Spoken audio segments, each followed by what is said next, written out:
Dan dari video sebelumnya, kita sudah tahu bahwa itu adalah salah satu contoh tindak pidana pencurian.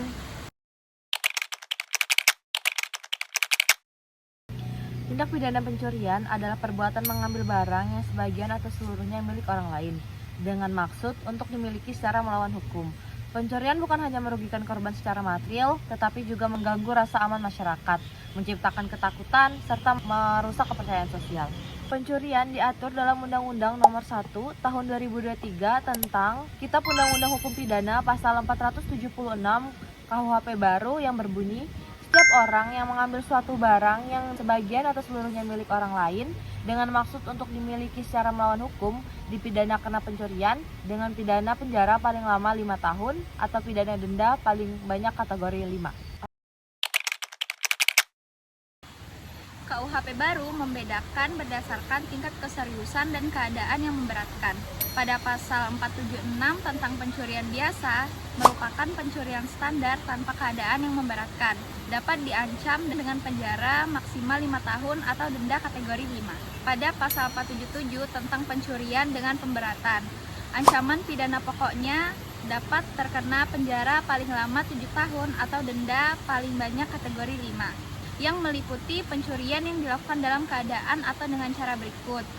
Yang pertama, pencurian benda suci keagamaan atau kepercayaan, pencurian benda purbakala, pencurian ternak atau barang yang merupakan sumber mata pencarian atau sumber nafkah utama, pencurian pada saat bencana alam, kebakaran hutan, huru-hara, dan lain sebagainya, pencurian pada malam hari di dalam rumah atau perkarangan tertutup yang ada rumahnya, yang dilakukan oleh orang yang keberadaannya tidak diketahui atau tidak dikehendaki oleh pemilik. Pencurian dengan cara merusak, membongkar, memecah, memanjat, menggunakan anak kunci palsu, perintah palsu, atau pakaian jabatan palsu. Yang selanjutnya pada pasal 477 ayat 2, pemberatan lebih lanjut, jika pencurian pada malam hari di rumah atau perkarangan tertutup yang sebagaimana disebutkan dalam huruf E dilakukan bersamaan dengan cara merusak atau memanjatkan atau kunci pintu pada huruf F akan dilakukan secara bersekutu, maka ancaman pidananya ditingkatkan menjadi penjara paling lama 9 tahun. Yang ketiga yaitu pencurian ringan pada pasal 478. Terdapat 2 syarat. Syarat yang pertama dilakukan di luar rumah atau perkarangan tertutup. Syarat yang kedua, nilai barang kurang dari sama dengan 500.000 dapat dilakukan ancaman hanya denda paling banyak kategori 2 atau lebih ringan. Yang keempat, pada pasal 479 hingga 480 tentang pencurian dengan kekerasan.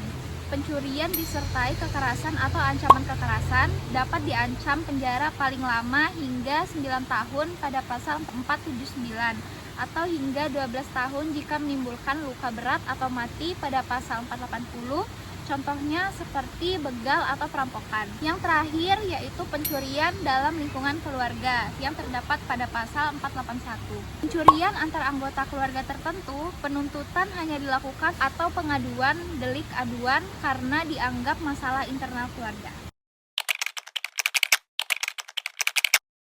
Tindak pidana pencurian menimbulkan berbagai dampak yang merugikan baik secara sosial maupun hukum. Bagi korban pencurian menyebabkan kerugian material yang langsung dirasakan serta dampak psikologis seperti rasa takut, trauma, dan hilangnya kepercayaan terhadap lingkungan sekitar. Apabila kasus pencurian sering terjadi di suatu wilayah, masyarakat akan merasa tidak aman sehingga hubungan sosial antara warga menjadi terganggu dan muncul ketegangan di masyarakat. Selain itu, pelaku pencurian juga akan mendapat stigma sosial yang dapat menyulitkan proses reintegrasi ke masyarakat. Dari sisi hukum, pelaku pencurian dapat diproses melalui sistem peradilan pidana dan dijatuhi pidana penjara maupun denda sesuai ketentuan dalam KUHP baru. Catatan pidana yang dimiliki pelaku dapat berdampak negatif pada masa depannya, terutama dalam hal pendidikan, kesempatan kerja, dan kehidupan sosial. Korban juga berhak menuntut ganti rugi secara perdata secara terpisah dari proses pidana. Pun beberapa upaya dalam mencegah terjadinya tindak pidana pencurian seperti upaya preventif dan juga represif. Contoh dari upaya preventif seperti meningkatkan kesadaran hukum dan nilai kejujuran sejak dini. Dan yang kedua, meningkatkan sistem keamanan seperti CCTV, alarm, pagar maupun pencahayaan jalan. Dan yang ketiga yaitu melakukan patroli rutin oleh polisi dan hansip atau ronda malam. Lalu yang kedua merupakan upaya represif. Seperti contohnya yaitu penegakan hukum yang tegas dan adil dan juga kerjasama antara aparat dengan masyarakat. Di lingkungan sekitar, kita perlu mengambil peran sebagai masyarakat dengan melaporkan setiap kejadian tindak pidana kepada pihak berwenang terlebih dahulu. Jangan malah main hakim sendiri. Lalu kita perlu membangun lingkungan yang saling peduli dan berpartisipasi dalam program keamanan lingkungan. Lalu kita sebagai mahasiswa juga perlu mengambil peran dengan memberikan edukasi kepada masyarakat melalui sosialisasi, seminar, maupun konten di sosial media.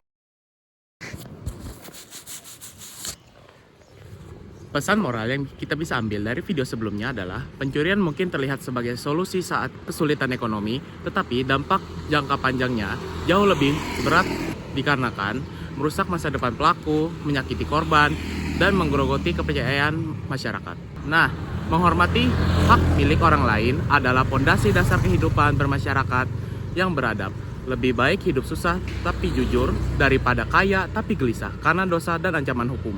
Mari kita bangun budaya hukum yang kuat mulai dari diri sendiri, keluarga, dan lingkungan kampus.